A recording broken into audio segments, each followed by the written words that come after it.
Relative pronouns. Relative to what? You know what makes a clause a clause. Every clause has a subject and a predicate. But what's this thing? We have one at the beginning of every adjective clause. Here's another. The strange word that always begins an adjective clause is called a relative pronoun. Remember, pronoun means it stands in for a noun. Pronouns need to match the nouns they stand in for. Just like when you talk about your friends, you use he, she, or they, not it. Relative pronouns need to match the noun your adjective clause is describing. For example, Miss Taylor. Normally, we would use she, her, or hers. We don't call her it.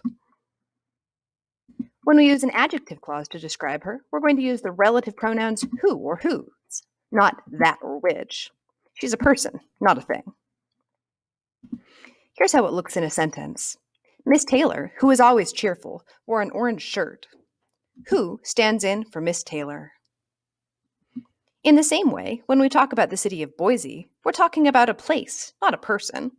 It's a where, not a who or a what. You're going to use the relative pronoun where. Last, sometimes we're describing a thing.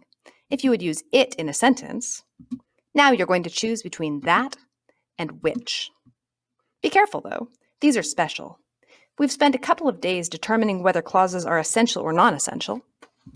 You're only going to use that if your clause is essential, if you're pointing out that one. I want the puppy that is yawning. I want that puppy.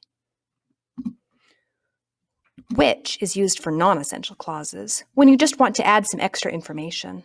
My cat, which has no hair, is cold. I don't need to be told that cat. There's only one here. That means you'll never use commas with that, and always use commas with which. It's called a relative pronoun because it's related to the noun it stands for. It stands in for the noun you're describing.